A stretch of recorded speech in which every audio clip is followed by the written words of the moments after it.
say first sale is not a sale. Probably even the second sale is not a sale from the same customer. You want to believe that the customer has bought beyond just the first transactional exchange. So what is the application there for you? For you as a salesperson, it is at the back of your mind that you want to get the customer into the space where the customer will now be looking for you or looking for the product when you are gone, when you have left the customer's presence. So that's just a little bit around the effective selling and then successful selling. Now, the bit on to sell and to get people to buy. Let me ask this question, although I may not get responses from all of you. There is a sales guy who wakes up every morning and his desire is that I need to sell. And then there is a customer somewhere you have not met and his desire is that I need to buy. I want something to buy. If you consider these two people as far as the sales situation is concerned, whose decision is most critical for the sales to happen? Definitely, it is the buyer. It's only when the buyer decides to buy that a sale can actually happen. But most of the time, you go out with the intent to sell. So it's only when the buyer decides to buy that you can actually sell. So when you don't have the buyer in mind in terms of getting him to decide to buy, you find yourself always forcing the sale. And that is where you feel the stress and the frustration that comes with selling, because you don't seem to have the buyer in mind. You are also focused on your product you want to sell. The word they use is, I want to push. When you use that word, I want to push. Buyers want to buy, but they don't want to be sold. Take this note. They really want to buy, but they don't want to be sold. What it means is that they want to feel like they made the decision to buy themselves and not that a salesman came and pushed something on them. Can you see my slides now? Yes, we can, Isaac. Okay, I think it's, so this was what I was talking about.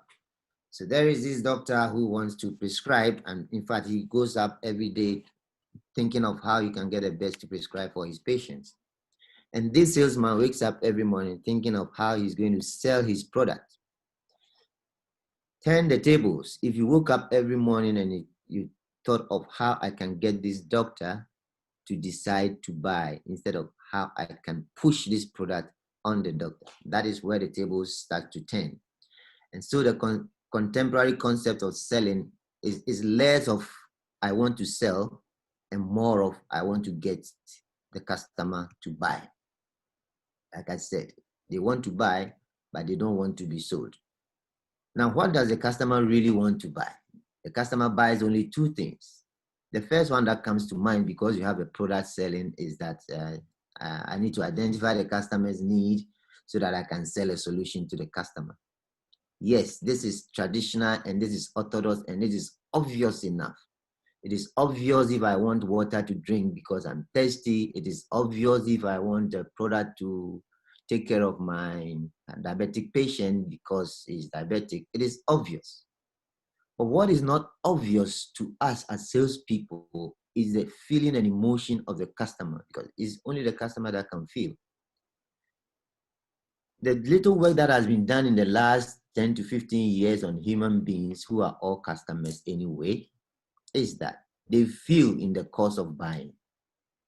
And when they get their product, they also want to feel good.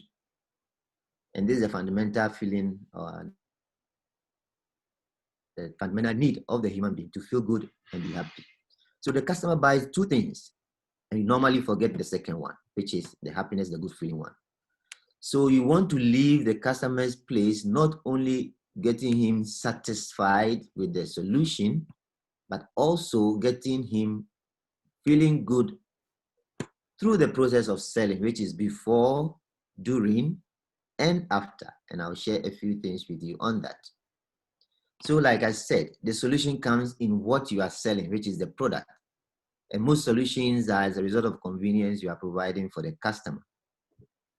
But the happiness comes from how you deliver, how you send your message across, how you engage about the how. So the process actually fits into whether the customer feels good or happy and less of what your product is.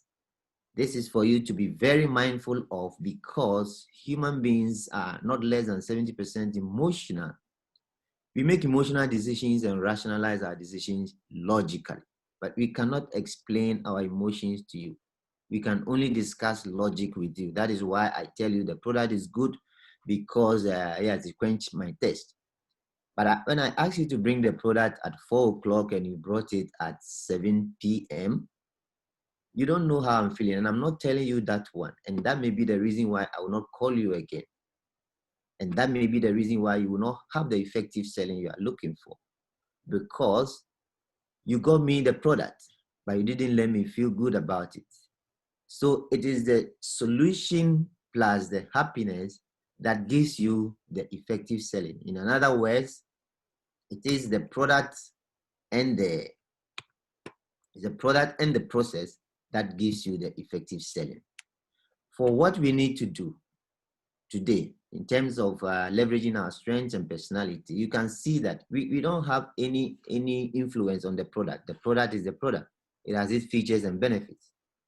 But we have a lot to do with ourselves, our strengths and personalities in how we deliver the product. And that is where leveraging our strengths and personalities comes in. So the concept of strength, I would like to say a few things about the concept of strength. You know, when you attend an interview, they ask you, what is your strength? It is not out of place. The first thing you want to talk about is what you are good at. And it's the first thing that comes to mind is what you are good at.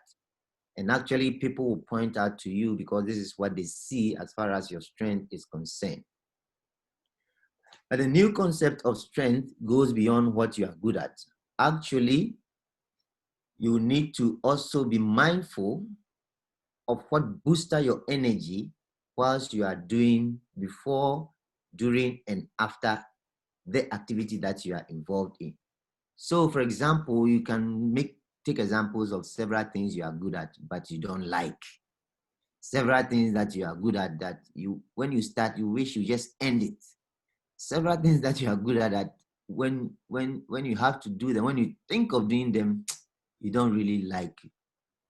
The conceptual understanding of strength is any activity that you do that you make you strong. Before this activity, you feel the energy, you feel the energy to want this activity to start. During the activity, you feel so focused that you don't even see the time running. And after the activity, you feel so fulfilled that you wish the activity will just start off again. So your real strength lies in the energy that you feel before, during, and after an activity or an event that you. So when you go for an interview and they ask for your strengths, if you throw things that people have told you are good about, and for you, the feeling around those things are not the best for you, you are likely to be put in such roles, and that is when you start to feel the burnout. Anytime you have to wake up to go to work and do these activities, it's like, God, I wish today didn't come. And that's why you hear things like, I hate Monday mornings. Thank God it's Friday. I wish Monday never comes. Because you have been fed to believe that once you are good at it, it is okay. You have higher chance of succeeding and going beyond it when you also look at how you feel around the things that you do, even as you feel that you are good at them.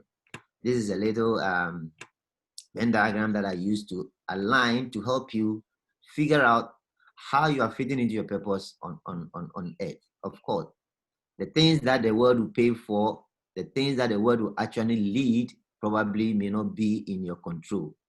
But what is in your control is the things you are good at and the things you love doing. And when you have a combination of what you love doing and what you are good at, that is a powerful passion you have.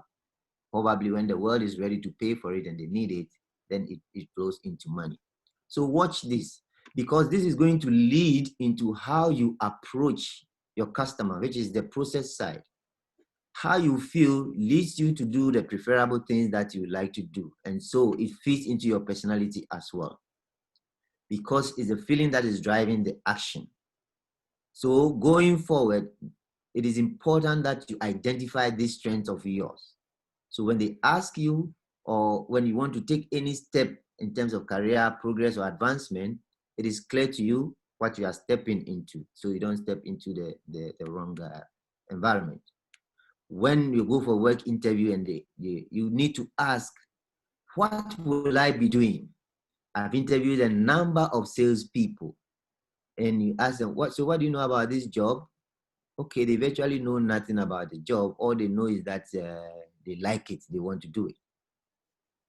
If you don't know what it entails in terms of your daily activity, in terms of your daily expectation of the job, the activities of the job, the events of the job, you will not know whether you have opportunity to apply your strengths day in, day out. So even if you don't know, you will ask, you will find out, you will check people who are working in similar roles. See, what do they do?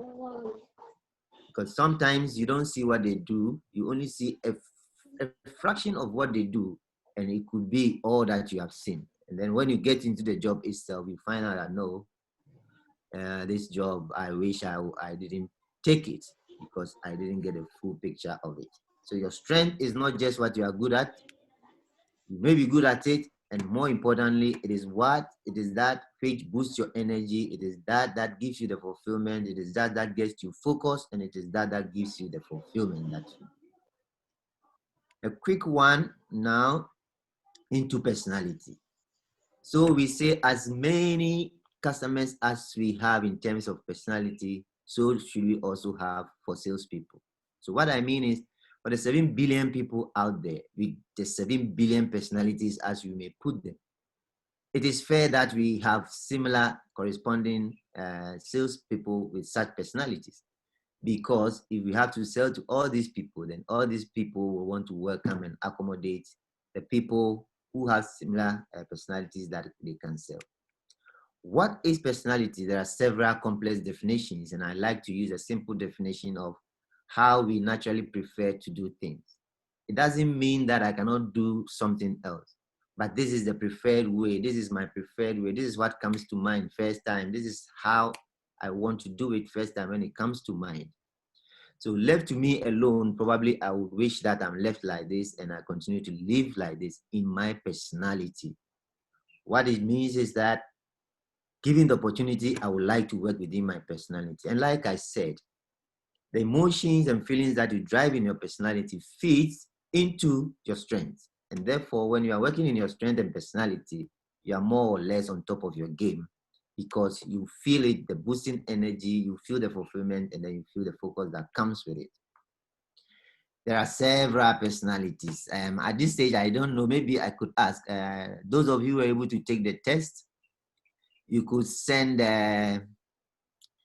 quickly how your results came. Chine, maybe if you get a feedback, you can use the chat box. Let's hear from you how your results came up, those who were able to do the personality test.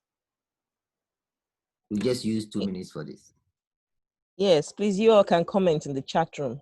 So if you were able to do the personality test, I know I send the link to everyone. If you were able to do the personality test, please just comment in the chat room what the results were. Or if you were not able to do it, just say I wasn't able to, so that I can share the link again, and then maybe you can get to do it after the training. You can get to do it after the presentation, which is fine. So whilst you try and get us your outcome and results, this is just to say that personality is seen in our behaviors and our activities. That is why somebody can look at you and tell you that, oh, you come across like a very reserved person, because this is what he sees. The other side of it is how you feel. And you are the only one who feels that, because people cannot see and they cannot feel how you feel. So how you feel fits into your behavior, and people will see your activities and behaviors and say, this is how you are. Now, if you were able to do the test, you will find out that there is no one exclusive personality sitting with anyone. So the big five is considered to be the underlying traits that make up an individual's overall personality. Out of the big five, several personality dimensions and categorizations have been made. There is the DAISC, there is the vision, there is the HOMO, there is the lobby. Several organizations try to use different methodologies and tools for personality characterization. But the big five is like fundamental.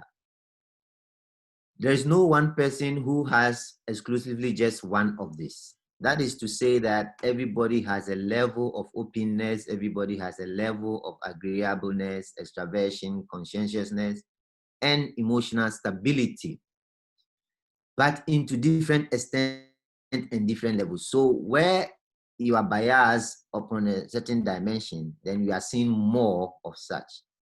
What does extraversion mean? It focuses on the comfort level of an individual in interaction with others.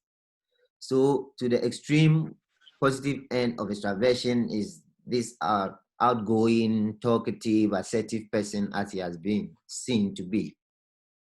It means that given the opportunity, this person will want to be like this. In his sales process, he wants to get opportunity all the time to be assertive. He wants to get opportunity all the time to be outgoing.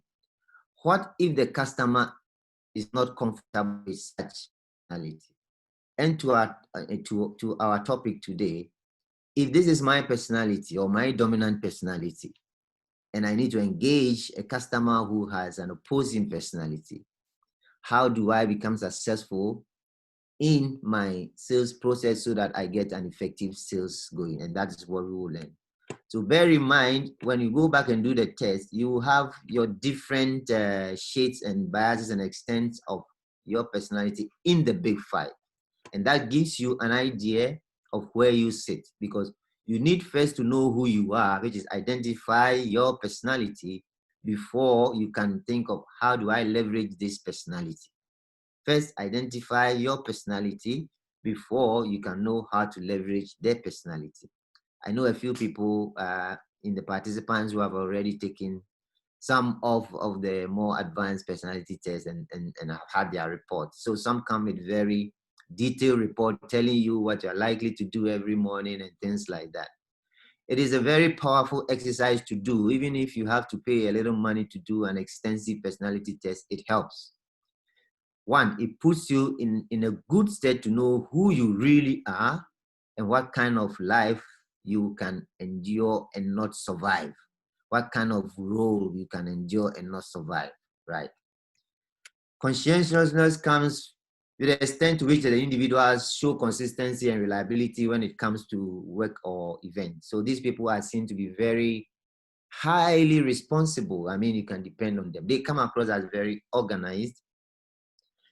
And so they also look for spaces and roles that will allow them to flow in their personality. Agreeableness is in terms of behaviors towards others. Such people are said to be good-natured, and in other personality tests, they call them amiable. So they are trusting, they love people, they don't want to hurt people. There are people with such personalities. And how do you leverage such personalities in sales environment?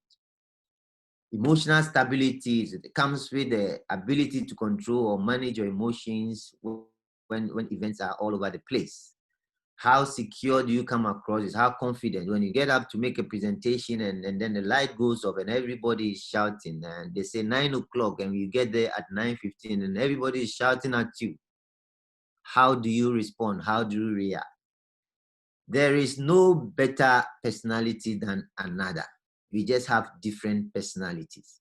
So you need to identify who you are and play the game according to your strength. Play the game according to your strength and not necessarily according to the rules of the game. Because it is in your strength that people would identify your value. I will make another statement when I finish this last one. So openness comes again with being open-minded with all experiences as you come across with. So you get salespeople who go into sales discussion with a fixed mind. They have been taught at the training school, this is what the product does. When the customer does this, this is what it means. And so they go into an engagement and a different thing happens altogether. They cannot fathom, they cannot accommodate. As far as they are concerned, they are not going to accept anything apart from what they know. It's a personality. They can learn something out of it, or given the opportunity, stay in the role that allows them to be in that space. So the question is, now that you understand all these personalities, for those of you who like football, you know Lionel Messi. Does it ever come to your mind that Messi cannot defend very well? Messi cannot defend very well at the back. Does it ever occur to you that Messi probably is not a good goalkeeper? It does not, because you remember him in what he does in his strength. So make your strength so strong that people are not even bothered about your weakness. The bit about getting too over concerned about your weakness sometimes puts you in the space of being exposed of all the things that you are struggling with, all the things that you are having problems with. Meanwhile, there are some things that you are very good and enjoy that you can actually make people excel on them. So this is where our personality comes in. Our personality determines how the process in the sales, in the effective sales process as we have it. Our ways of doing things before, during, and after affects the second need of the customer, which is the happiness. So you are selling the solution and you are selling the happiness. And I'm saying that the product gives the solution, but how you approach the customer gives the happiness or otherwise of the customer. So, right, this is an insightful space for you, and you now like to think of. So what gives the customer happiness? Should I always go about looking to make other people happy? So happiness is in quotes. What actually the customer wants is what we have put in a model called HURAV. And I know a few participants. I've run workshops on HURAV with you before. It's a fundamental human need to feel heard, the fundamental human need to feel understood, the fundamental human need to feel accepted and to feel valued. Now, this is a feeling, so it's not something that you see. It doesn't feed into the logic side of the conversation. And therefore, the person cannot tell you that they are feeling it. So underneath, they are feeling, yes, I got heard. So when I say 2 o'clock, you said, yeah, 2 o'clock, I'll be there, no problem. And you come at 4 p.m., I don't feel heard. And I will not tell you, or I'll tell you in a different light. I don't feel respected and I don't feel valued. Like you are not valuing me. When I said 2 o'clock, why didn't you say you could not make it at 2 o'clock, but you decided to come at 4 and assume that is okay for me? All these details you will not get a customer to engage you on. And that feeds into the customer's second need, which is the happiness that he wants to buy. So as much and as many times as you are losing space on this side of the sale, you may not get into the effective selling phase. And this is a very important, and for those of you who are keen, we can be talking about this. There are specific workshops on HURAV that we can run, and then you get yourself. So we have just 1 hour today to get you exposed to some of the insights in how to leverage your personality in terms of selling. So the question you ask, so how do I make this customer happy with my different personality? And I say, huge opportunity for you. Look and observe to explore the personality type of the customer. What do I mean? So I said earlier on, everybody has all the personalities in the, if I'm using the big 5 as an example, everybody has all the 5 dimensions, but in different extent and in different levels. So if I have a customer who is predominantly, let's say, an extrovert, he has some level of emotional stability, has some level of conscientiousness, She has some levels of, let's say, some levels of extraversion. If I come across with a strong extraversion personality, I look for opportunity within this customer that I can express my extraversion, because when I'm in that space, he will really, really, really get valued. So I give some examples. If I'm a strong bias towards extraversion, I find opportunities to mingle in the social circles and activities of the customer. So the customer may be a strong openness person, a strong agreeable person, but he has some level of extraversion, and at different situations and at different events, he may express this. And I look for this and explore, because this is my space. Remember what I said. Play the game according to your strength, not necessarily according to the rules of the game. Of course, within the boundaries of the rules, but you explore your strength space. So every personality can leverage and bring his unique strength and personality into the space of selling. If I have a customer who is very biased towards openness, for example, I seek opportunity to express. So this is a customer who loves to share ideas, a customer who loves to share and get input from people. If I am I'm a salesperson who is not in that space, there is a certain level of conscientiousness of this customer that I have to look for. At a point in his career life or in his work or activity, he needs some organization, which I'm very good at. He needs some thoroughness, which I'm very good at.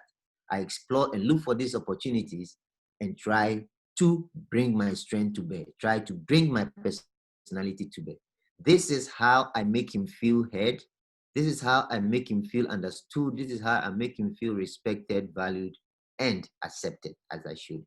So I think it's very clear to you, and it's not a switch thing like immediately after today, immediately after now, you have switched to be able to do it. You need to be conscientious about it. You need to be disciplined and focus around it to say, one, I need to identify who I am. I really need to identify my personality. There are several free tools. There are several tools online that you can use. I would encourage every one of you to take your personality test, whether the free one or the paid for one, to really know who you are, so that you'll be able to leverage the space when the opportunity comes. Great. So how do I leverage my personality for effective selling? One, now that you will know who you are in terms of your strength and your personality, you look for roles in terms of jobs that suit your personality. That is the first thing that will come to mind. So we most of the time after school, we look for opportunity for work that will definitely give us money. For those who have attended some of my life seminars, I have a cycle that I share with people. We call it study, learn, live, and leave a legacy, SLLL. I will repeat it again. We go to school to study. That means we acquire knowledge. After school, that we really learn. We don't go to school to learn. Learning is a behavioral change. So when no behavior has changed, you have not learned. You study when you acquire knowledge, and you learn when your behaviors start to change. That is why we say that knowledge is not power anymore. Rather, is application of knowledge that probably gives you power. And the application comes in the behavior. So it's when you start to learn, then your value will start to show. Then it means that you will earn. So you study, you learn, and you begin to earn. When you have earned so much, then you begin to think of leaving a legacy. Look for suitable roles that you can identify with your personality. It means when you don't know your personality in the first place, you will not even be able to identify the roles. That is one way to look at it. Another way to look at it, when you cannot control the role that will be given to you, is to seek opportunity to collaborate with team members who have complementary personalities. So I had a friend, a teammate who was very, what do you call it? Extreme end of extraversion. So I'm not an extrovert, as you can see, a lot of books behind my back. Yeah. I like to spend time with my books, but I've been a very good salesperson. I leverage my intuitiveness and I leverage my conscientiousness with the customer. So for customers who love to socialize, if I look at my strength, I don't have the hard strength of socializing. So how do? I look for the opportunity for organization, for study, for discipline in the customer. And I apply myself so strongly that they forget that I'm not that sociable. So what I do other times, I have a colleague who is damn sociable, extrovert. So we move together. He breaks the ice for me. He easily gets into the customer. And then I hit with my conscientious and disciplined detailing or engagement. This is another way to leverage your personality in your job roles. And the third one is what I described at length earlier on, adapting your personality to fit into the space of the customer so that the customer will feel happy and feel very proud around it. With these three, it should be possible for you to leverage your strength and personality in getting an effective sales situation. Now, I believe you can sell in your unique strength and personality from the insight that I've shared with you today. I intended to spend lesser time. I spent about 40 minutes with you.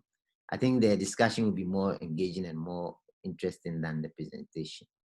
Thank you very much for your time, and I will welcome your suggestions, inputs, and questions as you may have them. Thank you so very much, Isaac. Thank you so much. In fact, this was so insightful. So if you have questions, please, we can all use the chat room. I'm sure all of us can use the chat room. We can see chats coming in. The chat box is just, if you're using your phone, if you're using your laptop, it's just at the bottom row. You see just below. If you're using your phone, I think it's by the bottom right. So you see more, you click on it, and then you see the chat room. So you can drop in your questions there. Isaac, can you see the questions coming in? There's nobody has asked any question yet. Someone is asking if we could get a link to the recording of this video. Yes, I will share it with you. Okay. I'll share it with you. If you join the email list, you'll get it. I don't know if you all joined the email list, but if you did, you get it. Yeah, I see someone sent his report. Yes. Very nice. Yeah. Yes. So it is I can clear see that. This person leans more towards conscientiousness Exactly. and extraversion and agreeable. Clearly, I mean, this is some of the things you need to do yourself. So it is clear to you where you sit.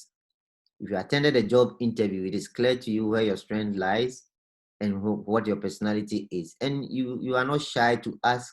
So in this role, I am a damn extrovert. I would love any role in this space that allows me to explore my strength and extraversion. Are you able to advise? Don't be shy to ask. They may say, we are not the ones to tell you what you do here. That is why we are interviewing you. So come and do what you can do. So sometimes you get into the role that fits your personality, like I told you. That is the first one.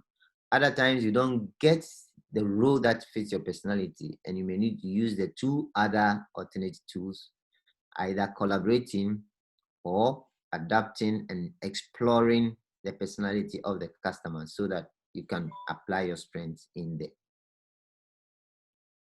Okay, any questions in there? Chidima is asking, should one change his or her career due to a personality issue? I don't see it as an issue though, but let me allow Isaac to answer that question. So we are having a discussion. Any answer I give is still open for more inputs. So Chidima, to your point, should one change his career due to personality issue? I want to feel like I understand what you're saying. Like the person feels frustrated in his current role because of a particular personality he has or she has.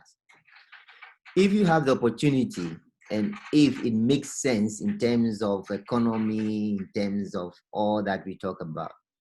You may, yes, you may, given the opportunity, when you have the opportunity, you may want to change. When the opportunity has not come, take advantage of the other strategies. How do you adapt? How do you bring your strength to play, even in the space that is not allowing you to express your personality? Because you cannot always control the environment. You can only control yourself. So yes, if the opportunity comes, you will jump. You will not waste time to jump because you feel you are out of space. You are out of yourself. But opportunities don't come easily, especially when it comes to job.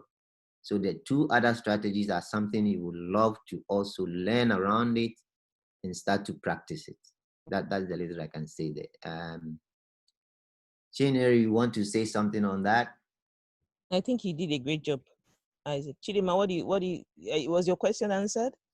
Please just respond. And then Belinda is asking, very insightful things, she says.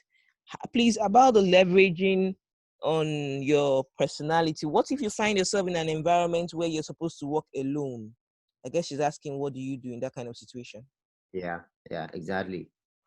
So in such situation, you are saying that I lose the opportunity to collaborate. I don't have team members. I don't have people that I can leverage on their other personalities. And so you'll be left with probably the last strategy, which is about me leveraging my strength into the space of the customer one, and me adapting my personality to that of the customer. Because mind you, the customer has no reason to change his personality or adapt his personality. He has no reason. He will not do it. You need him. And like I said, it's only when he decides to buy that your sales make sense. And so you need to give him sense being heard, being. So for one personality, being heard means that when I say 2 o'clock, you come at 2 o'clock. For another personality, being heard means that when I say 2 o'clock, you are able to tell me that no, you may not be there at 2 o'clock, but probably you'll be late by 1 hour or 2 hours. And is that okay for you? You actually engaged me and I felt that I was heard. To another personality, if you try to engage, no, they don't want that. They are just told you do what they want.